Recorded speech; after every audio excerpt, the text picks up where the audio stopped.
there another square thing here? Maybe you got one. I got one on. So this has to be. Okay. Hi, folks. I'm wondering if you're online, if you can hear me, if you can type that into the chat room, that would be great, and let me know. Like, hi, Norma from... Oh, okay. Looks like you all can hear me, so great. Just to let you guys know, what we'll do is, if you have questions, we'll go ahead and you can type them here in the chat box. And what I'll do is at the end of the presentation, I will open the chat box and look at those questions, and I'll read them and go through and answer your questions, okay? So if you have questions, just type them here in the chat box, and at the end, I'll save like 10 minutes, and then we'll go ahead and answer your questions. So I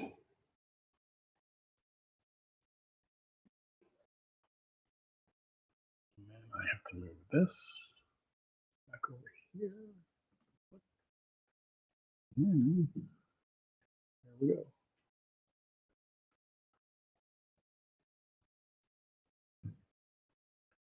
Two minutes, 2-minute warning.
Okay, let's go ahead and get started. I think you guys are the biggest class I've ever had this late in the afternoon that actually showed up. So we'll go ahead and get started. When we get done, we can go to the reception later. So we're going to be talking about public records and discovery process and subpoenas and how that all plays in, okay? So if you haven't had me as an instructor yet today, my name's Joe Surgis, and I've been in the non-sworn side of law enforcement for 35 plus years. Started with a sheriff's department for 15, then moved on to a police department for 16, retired from the police department, and actually I'm still a records manager on a part-time basis for a small agency. If you haven't picked up my California accent yet, that's where I'm from. I'm from the Bay Area near San Francisco. I've also been heavily involved in California. We have a statewide records supervisors association that does training. We have a training conference like this where we have 300 people attend every year. And then we also do monthly trainings or quarterly trainings in our different chapters. So I've been active in that, been state president, vice president, legislative chair, whatever. And I've also taught. In California, we have 2 classes that are certified by our police officer standards and training group for records. We have a 40-hour basic records course that records personnel can attend and get a certificate for attending. And then there's a records supervisor course that is also 40 hours. And so then the California Department of Justice, when you attend those classes as a supervisor, the state and the DOJ will issue us a records supervisor certificate, which a lot of our agencies require you have before you become a records manager, records supervisor. So been heavily involved in that, and of course, so done a lot of training over the years. So we're going to talk about public records and subpoenas and discovery, how that all plays in. And you see I got 4 golden rules, 4 rules that we'll talk about. So public records, we know that each state is a little bit different. Some states are completely wide open and everything is public information. And there are some states like in California where we have to balance the public's interest to know information against an individual's right to privacy. And are we violating that person's right to privacy? So that's why some things like medical records are not releasable. So in California, if we commit somebody for a 72-hour mental health evaluation, which a police officer can do in California, that's a medical, that's not a criminal matter. So that information is not public. I'm not going to release that report. I'm not going to release any information. So it would be that unwarranted invasion of their privacy in that case. So we always have to have that balance. If I was in Charles State, Florida, everything's open to public inspection and everything's pretty much a public record. So you got no right to any privacy there. So some days I wish I was there. It'd be nice. I wouldn't have to know all the ins and outs of the California law.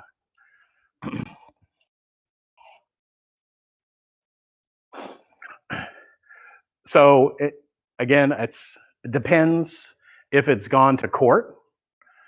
In California, once it gets to court, everything is a public record.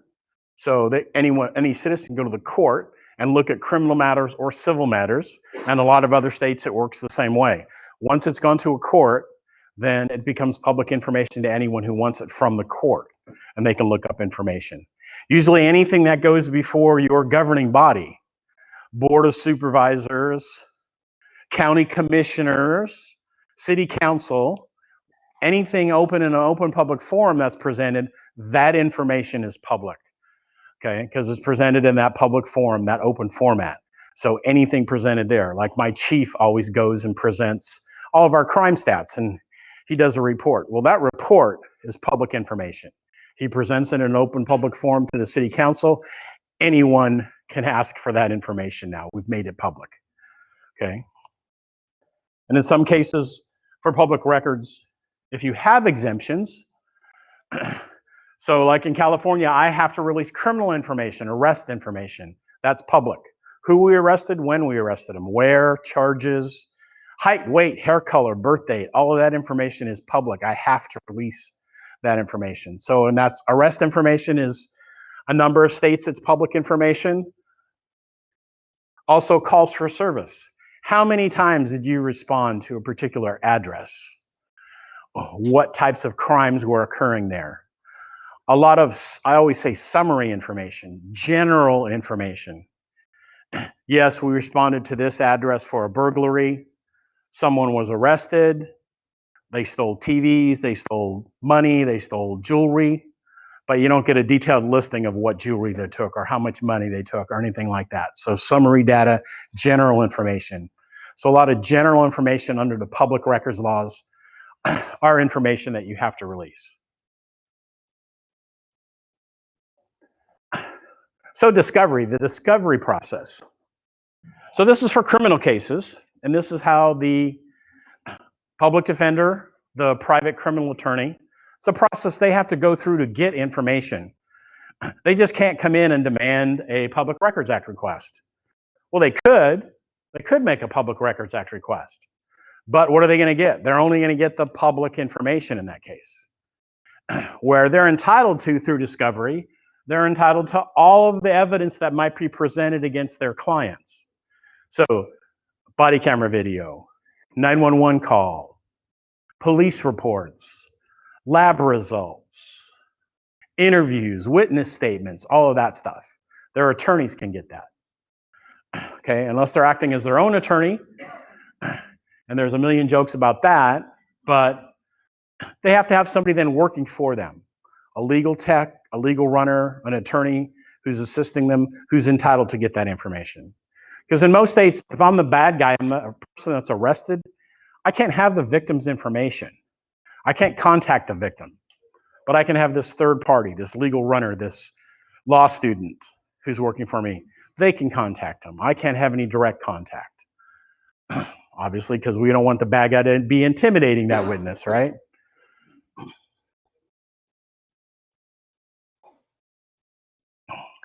So no automatic right to discovery.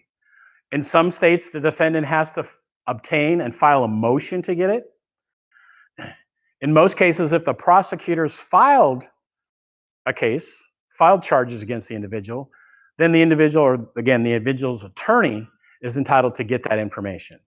But they may have to make a request. They'll have to go through the district attorney's office, the state prosecutor. They have to go through their office to get that information. It's not come to the police department and say, okay, I want all of this information. Or they come to the police department, then they better have an authorization from the DA that says, yes, you can provide them, law enforcement agency, with this information.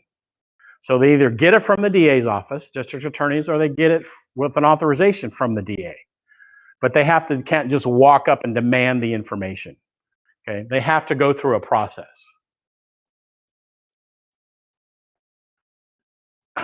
So they usually have to, one, make a basic showing that the evidence is material to their defense, it applies to their case, that actually the state, the people, have that information in their possession, okay, and that there is good cause requiring they produce it. So it's going to be used against them in a criminal case, and they're certainly entitled to that. But if it's something unrelated, they may not be able to get that information. Maybe it's information, and in some cases, they may get information about the victim. Their defense attorney wants information about the victim. Or maybe they want information about an associate of the person who was arrested, trying to make confusion, say, well, it wasn't my person, it was their associate who did this crime. But they have to show good cause. They just can't say, well, we want this because we want it. So there has to be good cause for them in order to get that information. They just can't say they need it.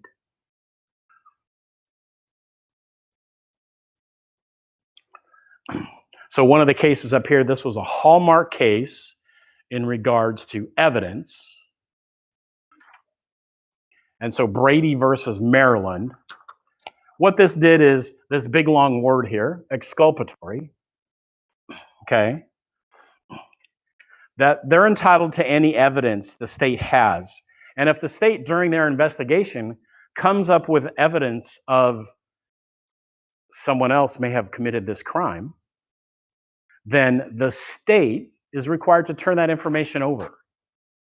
It's exculpatory.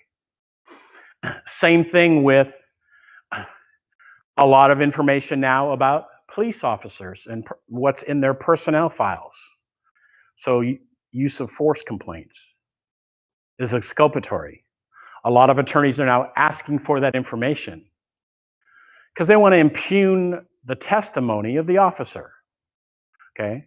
So they want to tear him down to make him look not as a credible witness. So a lot of that information that's in the personnel file is exculpatory. It has to be turned over. Just received a request this week from a DA in another county because one of our officers worked there, now works for us, and they want any exculpatory evidence, any discipline, anything in the personnel file that the officers had. Well, the officer's only been with us 3 months, so hopefully there was nothing in his file in only 3 months, okay? So we sent him a letter saying, no, there's nothing in his file. He's only been working with us for 3 months. There's nothing that applies here. So things like that are exculpatory. Evidence possessed by the state is material to the person's defense. If you fail to comply, then it's a violation of Brady versus Maryland, and the case may be tossed out because the state violated and didn't turn over the evidence. So that's the ultimate penalty. For discovery, what I like is you can charge fees. If they're getting it from you, instead of getting it from the DA's office, and they want pictures or 911 calls or body camera video, I can charge the public defender if he gets them from me. So they have to pay my fee. If they want photographs, a disc of photographs is $25. The public defender has to pay me $25 before he gets those photographs. Okay, so I have the right to charge them under discovery if they're getting it from me. The DA's got it and the DA gives it to them, they're not going to pay me a darn thing. Okay.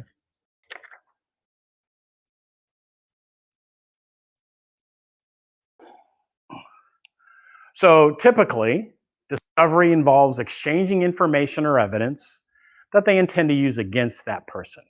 The people of the state are going to present as evidence in that case.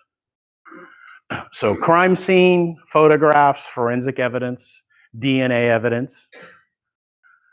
witnesses that be called, law enforcement officers that'll be called, and even what the testimony of the defendant is, okay, as well as names and addresses of anyone that might be a witness for that trial, that might be called by the defense, by the DA's office in that case. So police reports, written, oral testimony from witnesses, booking reports, toxicology, DNA evidence that might be presented, okay? Witness testimony, expert witness testimony.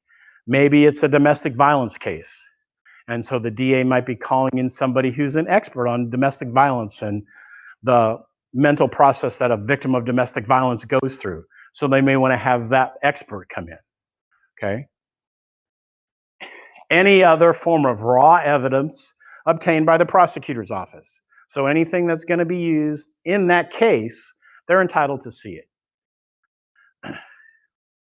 One thing that is happening in our state is when we arrest someone for DUI, we're required by our state to fill out a bunch of paperwork called an administrative hearing. If we arrest you in California for DUI, and this may be the same in your state, is you're going to have an administrative hearing with the Department of Motor Vehicles.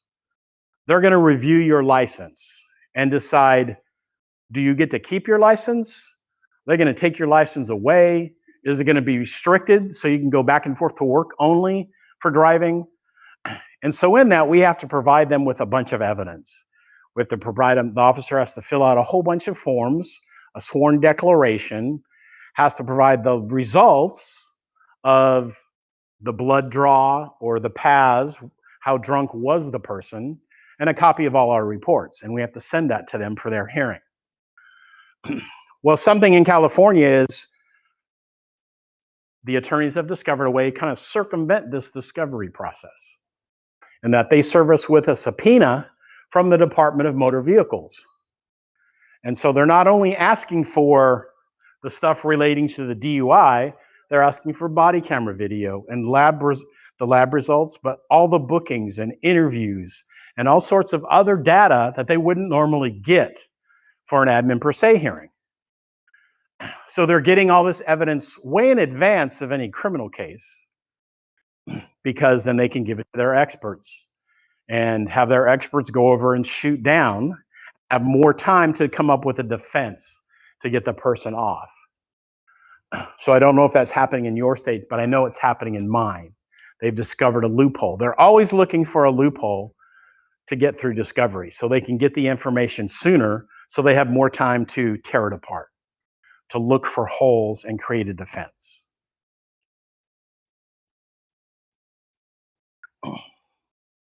So producing the items, copies of the documents, you never send the original, right? Some items, weapons, drugs, well, you're not going to give them access to that, okay? You're not going to give them a sampling of the drugs or let them have the weapon, so they may get a picture. They may have to make an appointment with your property room folks and come in. And they'll go in a secured room. There's a pass-through where they can provide them with the material so they can look at it. They can't get out of the room until it's unlocked. And they can review and look at the gun and look at the drugs or whatever. But they can't take anything with them, and they're watched while they're there. So you're not required to turn these items over, but make them available for inspection. Provide them with a picture of it so they have a chance to look at it. Okay? You're not going to turn it over.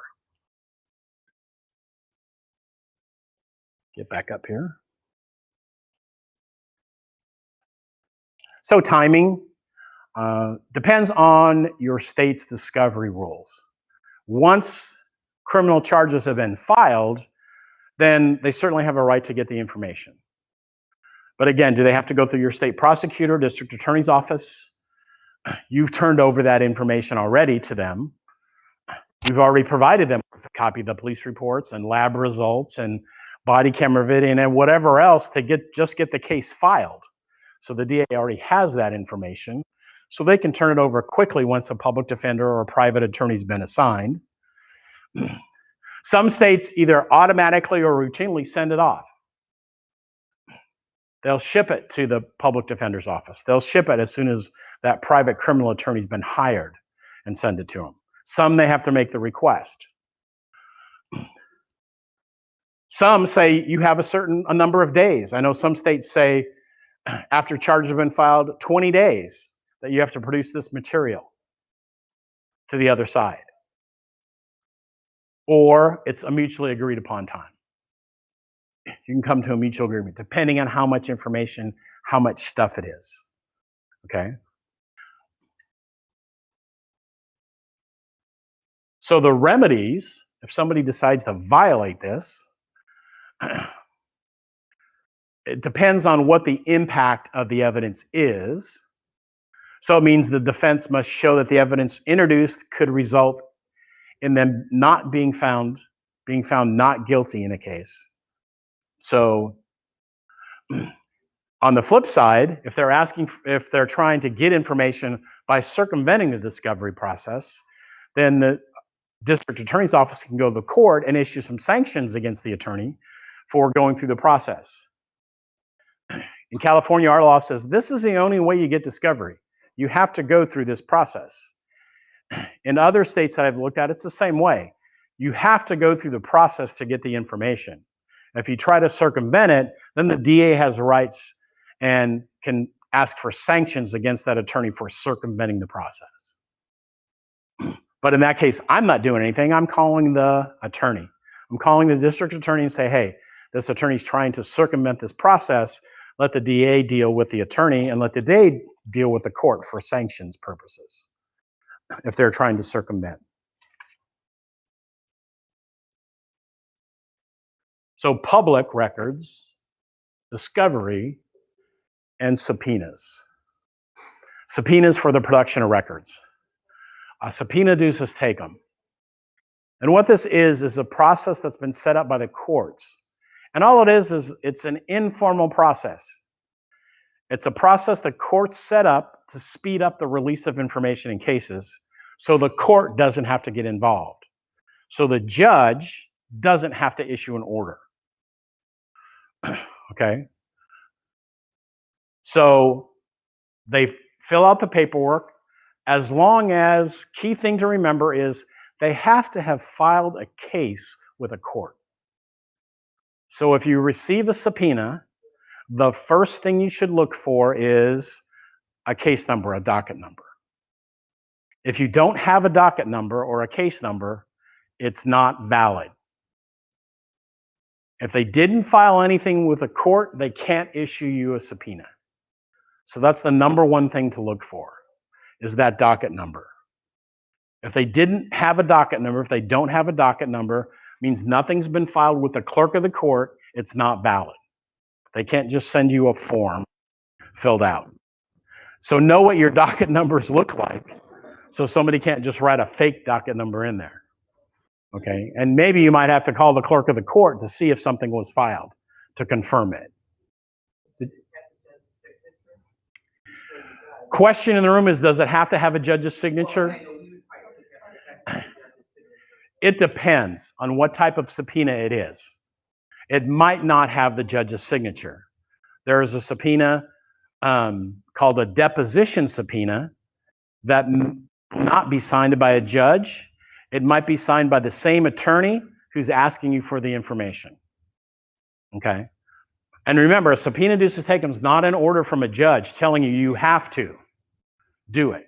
It's a process the court set up. So again, so they don't have to be involved. The judge doesn't have to be involved to speed up the release of information.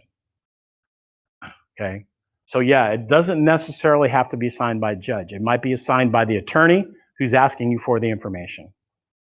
Okay? Because it's not an order from the court. If you don't comply with a subpoena, you're not going to jail. The next thing you might get is an order from the court ordering you to give them the information, but a subpoena itself is not. Okay? And don't hesitate to ask questions in the room. Again, if you're online and you have questions, put them in the chat and we'll go through them before we end the session. So subpoena duces tecum is that. That's the translation of what it is. You will bring with you under penalty of punishment. Okay? So in most cases, you don't have to worry about bring with you. Normally, they just want you to send the records. So you'll send the records to the clerk's office, or you'll send the records to the attorney that requested the information. You don't normally have to go to court. As long as you provide the records, usually within X amount of days, then you don't have to appear in court. And it's no fun appearing in court. How many in the room have had to appear in court? Is it a wonderful experience? No, you got to testify for what, 2 minutes? And you were there for half a day? Yeah, that's always been my experience.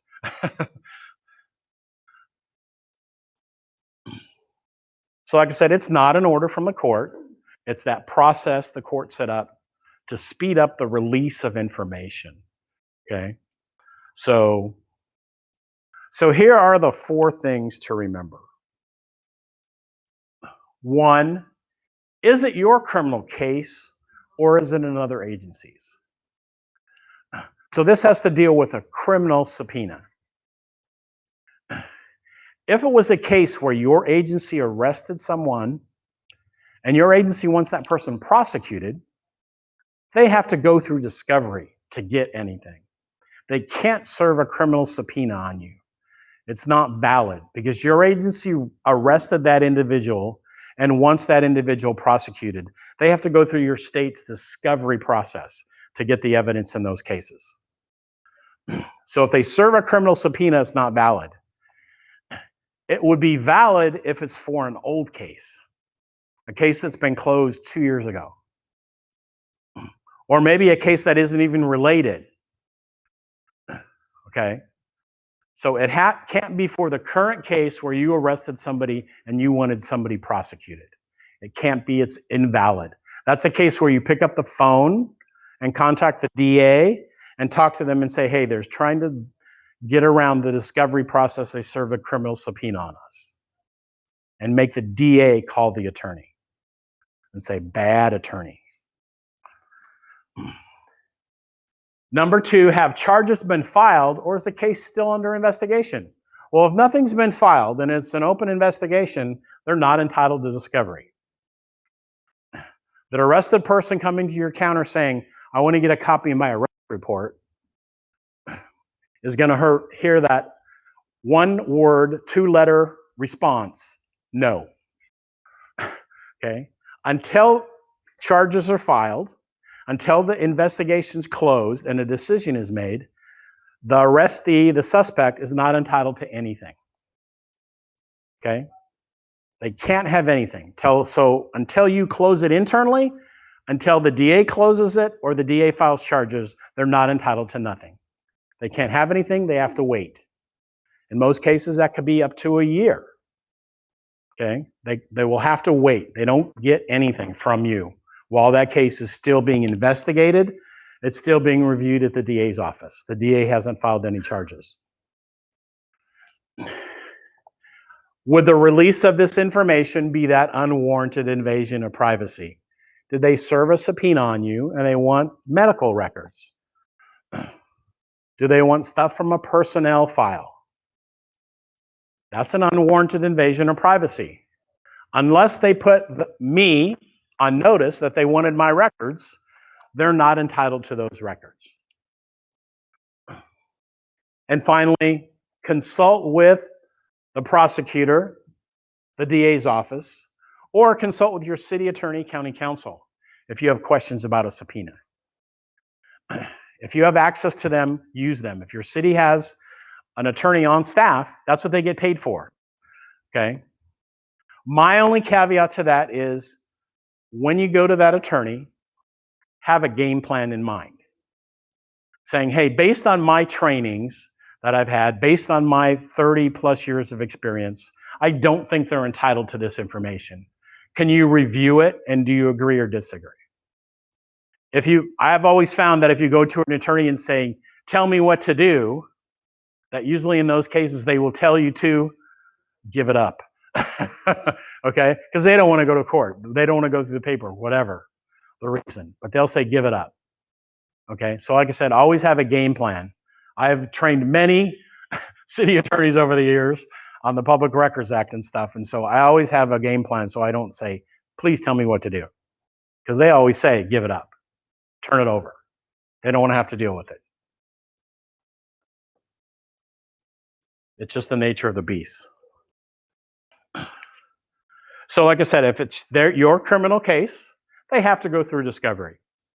Okay? Criminal subpoena is not valid when you arrest somebody and want that person prosecuted. They have to go through your discovery process in your state to get the information.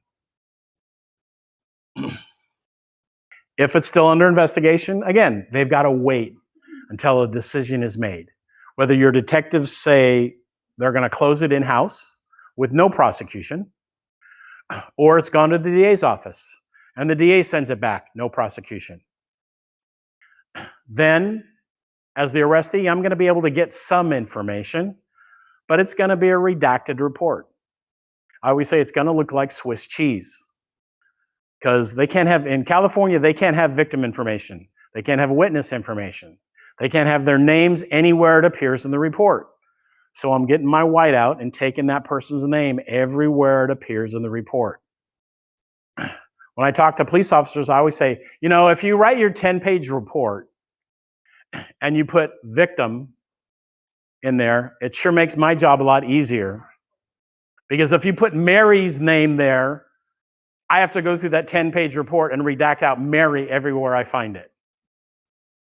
And a lieutenant who does training for police officers, well, I never realized that. I go, yeah, because you've never had to redact a report in records. Okay? So it makes our job a lot easier when they do that. And that unwarranted right, you know, invasion of privacy, anything medical, anything personnel records, okay?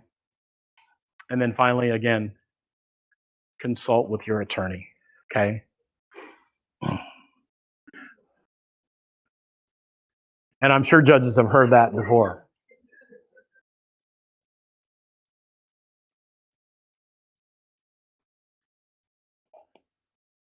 So questions on discovery, let's do the room first. I know there's some online already. But any situations you've come up with? Yes. So from the room, they say they give out personnel information. So you don't have a right to privacy and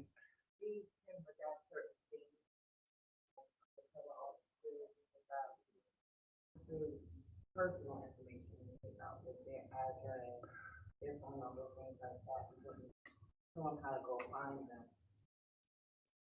okay, so you can redact officers' information out. Right. But as far as like if there was a medical record about me. Yeah, no, not your medical, but like the Okay. Yeah, some states have different access to officers' personnel files. Some have complete access to officers' personnel files. California, you know, we're all very liberal out there. We had very limited access to officers' personnel file. If you wanted to look at a personnel file, you actually had to file a motion with the court and then file it on the agency to get that information. If you wanted to see if they had disciplinary issues, if there was past discipline, if there was past use of force, anything like that, citizens' complaints. But a couple of years ago, we passed a bill, and it says if it's an officer-involved shooting where someone was killed, if it's an officer-involved shooting where somebody suffered grave bodily injury, if it's a case where an officer was charged with misconduct or sexual assault, all of those cases are public information, and any member of the public can make a request for that full investigation. And they get body camera video, police reports, other agencies' reports, lab results, everything. The only thing we can redact out is kind of like you said. I can redact out the officer's home address. I can redact out the officer's family's name, but very little can I redact out of those reports. Okay? Somebody else in the back had a question. So our public, the public defender's office, they actually request discoveries to our sheriff's office. We don't go through. I guess my question is, are we supposed to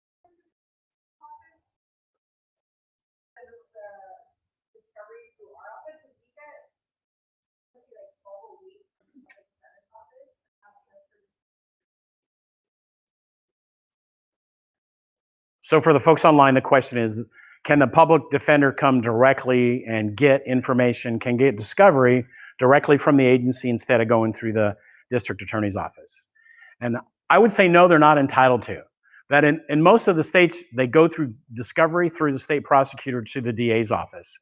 They either get it from them, or like I know in our case, the DA will give the public defender a form letter and the DA will sign it and authorize them to get, and they'll check photographs, police reports, DNA results, whatever, and they'll provide that, and they'll come and get it from me. But when they get it from me, I charge them. I can charge them. But yeah, that's how it should work, is they either get it from the DA or the DA gives them permission to get it from you. But they shouldn't just be showing up at your door and getting it. They have to go through whatever your state's established process is.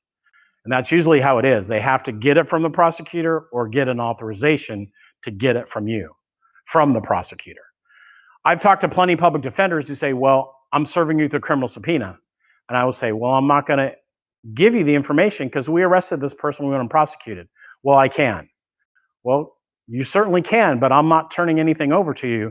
You can hold us in contempt, and then I'll call the DA and have the DA contact them because they're circumventing the process. They're intentionally trying to circumvent it. And I've had plenty of public defenders go, well, the DA takes too long. Pfft, not my problem. You have to go through the process. Go tell it to the judge and then give me an order if you don't like it. Or tell it to the judge who will then order the DA to hand it over to him. But don't come to me to try to circumvent the process. Are you getting double dip? What we get now, the case is closed. They will file discovery with our state attorney's office or with the county prosecutor's office. So I get the discovery, and then a day later I get a FOIA request from the attorney. And that is happening more and more. And so I'm giving that information to our city attorney, which requires 2 copies of everything, even if I'm doing videos and whatnot.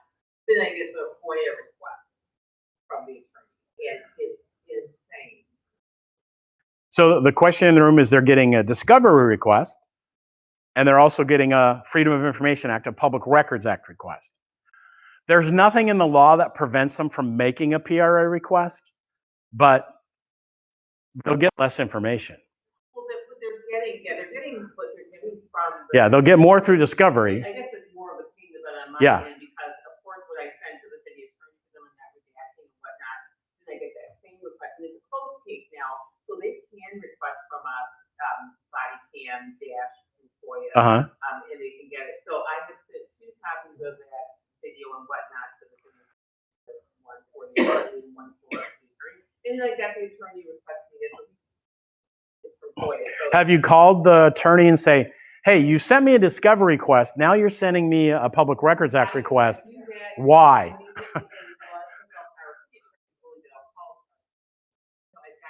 And then you just have to feel, I don't know why, you just have to bring this.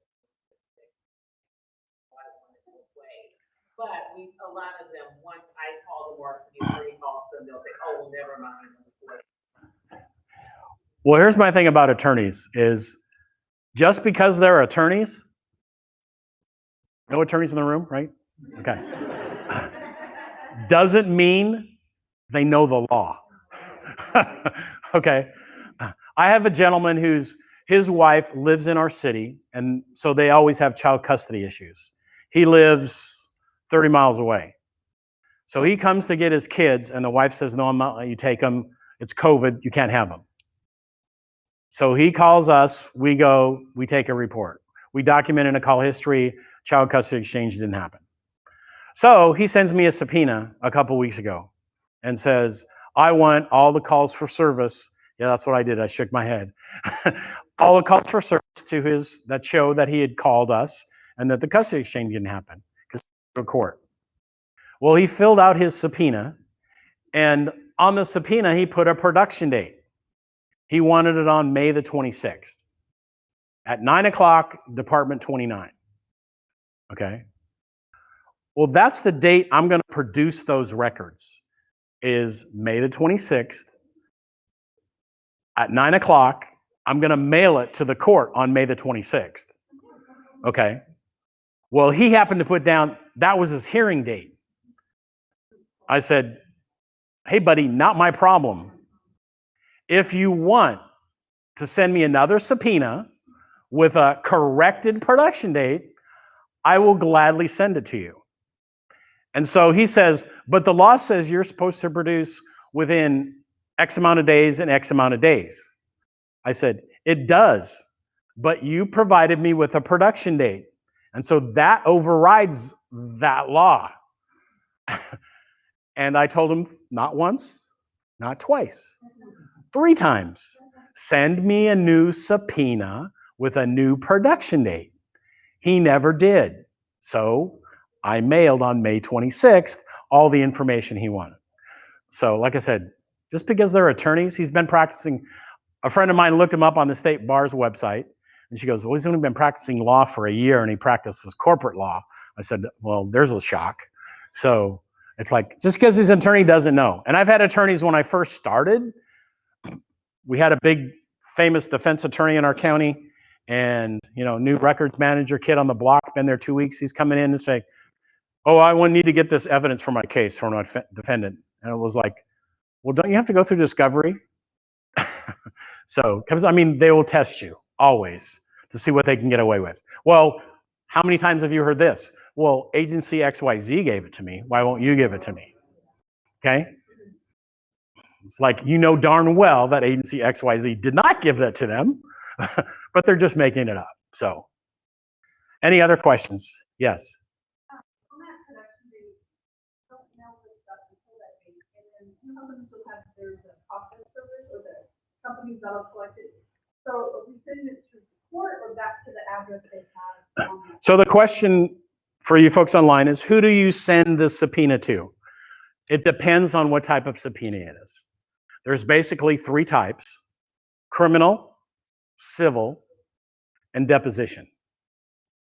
Criminal, it goes to the clerk of the court. And you have to put the criminal case docket number and all that information on it. Civil, same thing. It goes to the clerk of the court.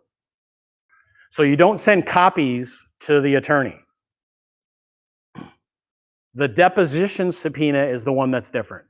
It goes to the deposition hearing officer, so it can go to that subpoena processing server company. It could go to their office.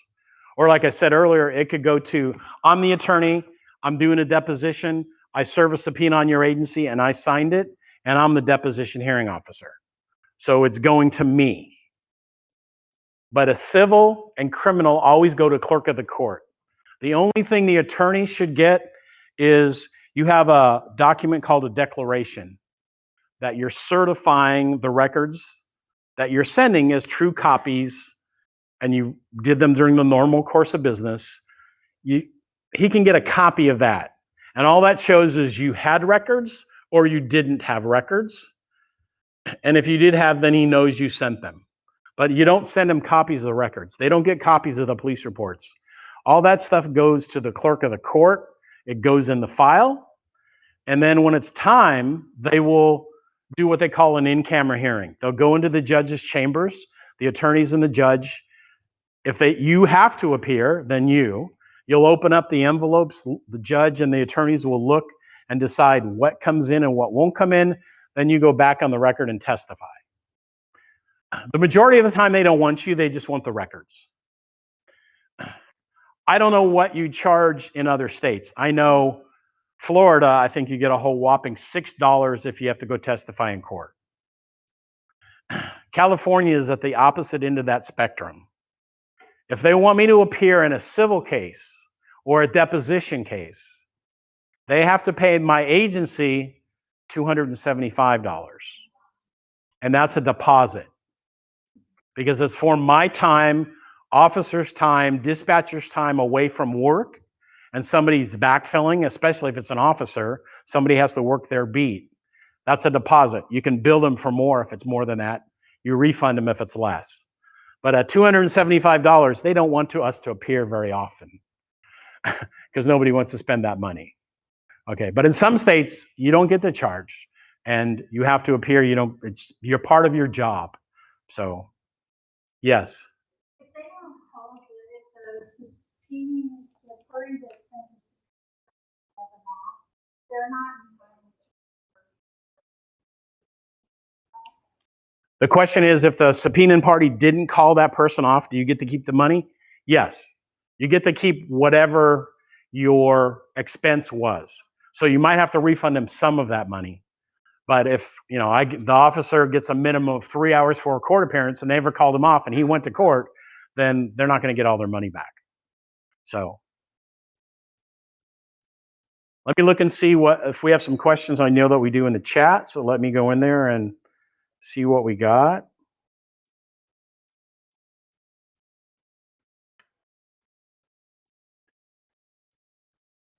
Scroll down here and see what questions we have.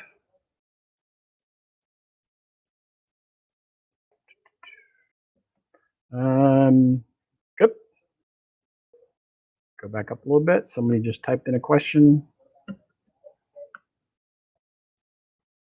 Look for the first one. Probably see better if I take my glasses off.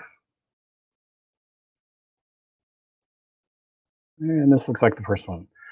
So someone says, what if we receive a subpoena for records and one of them includes a mental health report? Is that still releasable or not? And they happen to be from California. And in California, no, it's not releasable. It's medical record. 5150 is our code for a 72-hour evaluation. A police officer in California can commit you for 72 hours for a mental health evaluation. They never keep them for 72 hours at the hospital or wherever we take them. They release them probably in 6 to 8 hours. But we can for 72 hours for observation. It's a medical report. It's not public information. The person who was 5150 is entitled to get that, but not anybody else, unless they have a signed authorization under HIPAA to get that medical information. Okay.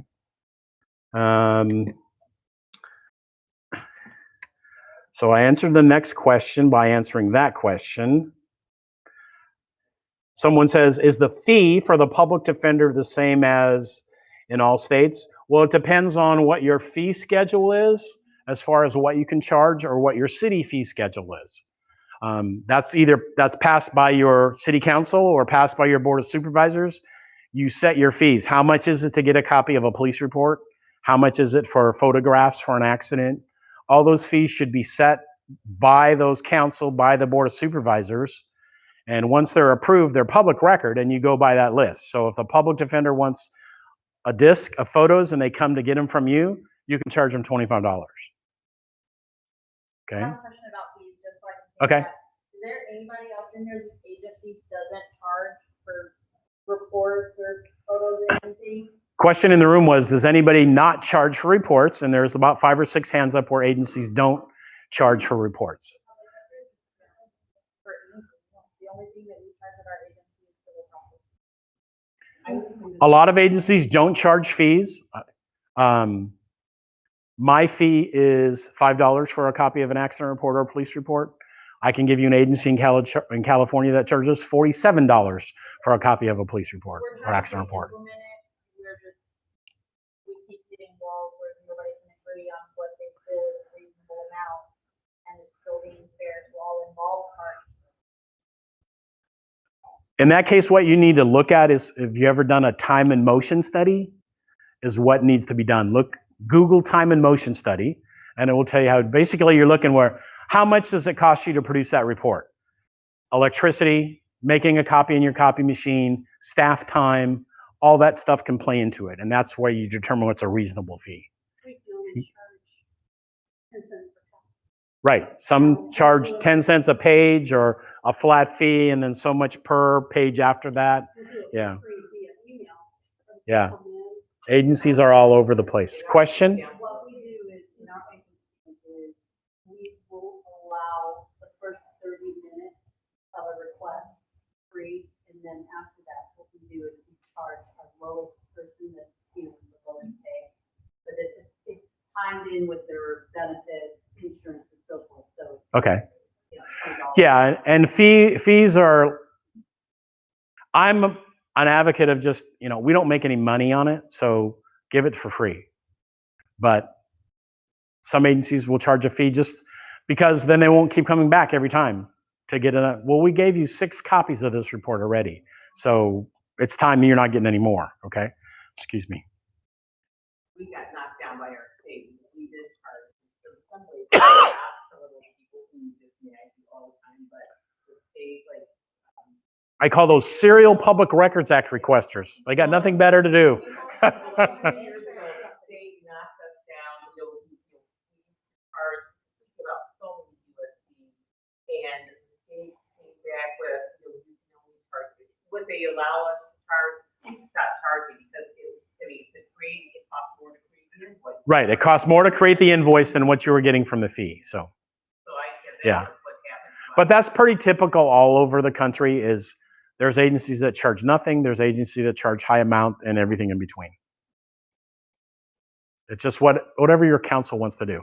I know when I started at my agency, they were charging $20 for a copy of a police report. And the day I started, because someone complained, it went down to $2. And after 16 years, I managed to get it up to a whole $3.50. So I was just making retirement money for everybody.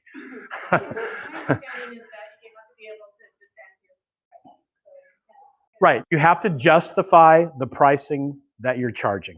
So that's why the time and motion study is something you need to do. You know, what did the paper cost? What does the toner cost? What is the copy machine maintenance cost? What is the staff time? Some places you can charge. In California, under the public records, I can't charge for my time. So all I can charge for is the cost of making the copy, the true costs. Okay, so yeah. Yeah, so that's why you got the 10 cents a page or the 15 cents a page thing. That's where that comes from. I believe that's my department, but said to me that they require, people require to provide the USB. We went from minimal pennies to providing things to spending thousands of dollars on USB. Yeah. So I need to track when I get back to require, okay, we're gonna give it to you. But you bring the, I never buy. Yeah, you provide it to us. Yeah, you bring in that USB and we'll put it on there for you. Yeah, yeah. Let's see what else we got here online. Some of the online people saying, yeah, we don't charge. They don't charge for crash reports.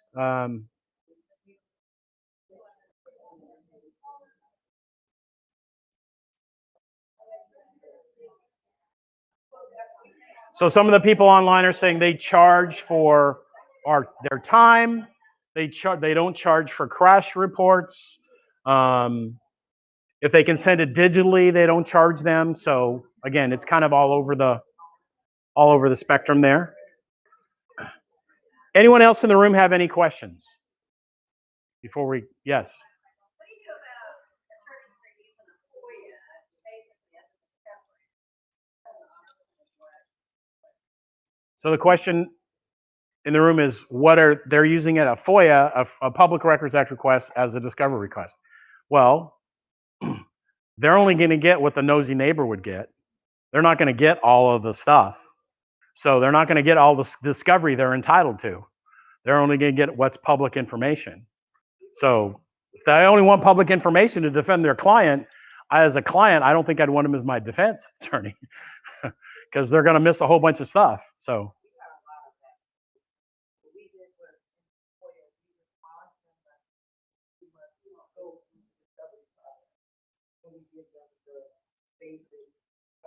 Okay, so you guys get those requests and you say, hey, you need to go through discovery. I like that.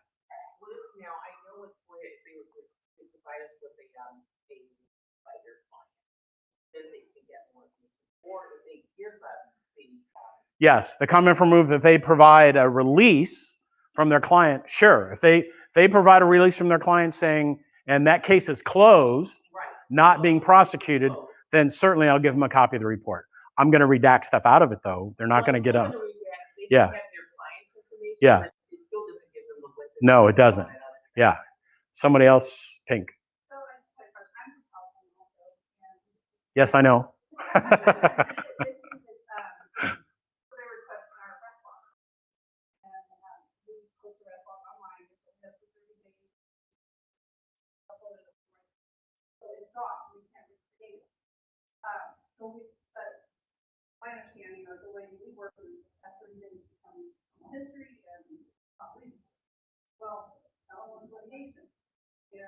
another agency is over in our county, went through a big one, their case, but not releasing it. And so I'm just curious, I don't know, this department, you guys have developed your post there, Renfro? So for you folks online, the question is about arrest logs releasing that information, and how long you have to release that information. Well, in regards to California, that, yeah, we have to release the arrest information, but it doesn't say how long we have to. I've always trained, and she's been in many of my classes, and she follows I always just say, have a policy. Have a written policy how long you'll release it. I don't care how long you'll release it. You can release it for 2 weeks, you can release it for 30 days, you can release it for 1 year, but have a written policy and follow that policy. And as long as you're following your policy, that's what keeps you out of trouble. As far as one of the provisions in the Public Records Act in California is, if you no longer have a record, it's been gone, you don't have to reproduce it. So in her case, in a mild agency, I can print my arrest log. When I go in today to ask for it, it automatically gives me back 7 days from today. I can't set the date parameters. It automatically gives me 7 days. If I do it again tomorrow, I'm going to go back 7 days. And so that first date from today's date is going to drop off. The only way I can get it is the vendor has to reprogram. And you know your vendor's not going to do anything out of the kindness of their heart, and they're going to charge your agency. So in that case, those people would be liable for the cost to produce that record. If it's something you have to recreate, they're liable for those costs. Okay, you don't have to produce that record if it no longer exists. Okay, so you should be good there.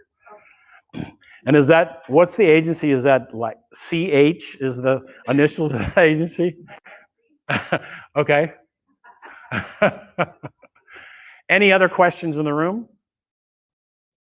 Let me check. Are any online? Anybody got any more questions? Oh, okay, we got one. If we receive a subpoena, I don't have to release all or any records that they're requesting. If I deny the release, they can go and obtain a signed court order. If you've received a subpoena and you don't want to produce the records, the only way to not produce records is, and so you're going to have to talk to your city attorney or county council, is you have to file a motion to quash. You have to file a motion with the court to quash that subpoena. So you will have to testify before the judge of why you don't want to turn these records over. That's the only official way, is to file that motion. Now, unofficially, you can call the attorney and talk to the attorney. Like I was talking to my guy who wanted those records on May 26th. If he sent me a new subpoena, I would have been happy with that, and I had produced them earlier. He never did, so I never produced them until the date he wanted them produced. Okay? So if you can work out something with the attorney, that's fine. Just get it in writing. Get a new subpoena. Okay? If they don't want to do that, they say they want the records, then you're going to have to file that motion to quash. Your city attorney and you might have to go to court and testify, whatever. But that's the only official way, is to file a motion with the court to quash that subpoena. To say you're not going to comply with it, and these are the reasons we're not going to comply with it. So as long as you have valid reasons, you're okay. Okay? But that's the only official way, is to file a motion with the court, go to a hearing before the judge, and let the judge decide. And if the judge says, no, I don't buy your motion to quash, I'm ordering you to turn over the records. Then you turn them over, and it's on the court, so you're all safe. Okay? Okay. I think we're almost out of time. Guys, get some little extra time. Thank you very much. Don't forget to go to the reception if you have time tonight. And what time is that? 5 o'clock. Reception starts at 5 in the Falls. Sorry for you folks online, you can't join us in the reception, but maybe you can join us virtually at the reception. Have a nice evening. Thanks for attending.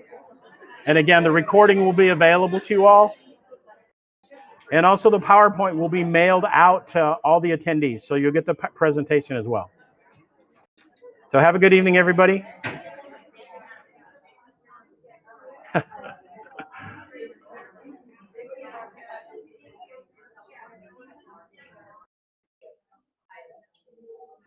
easier.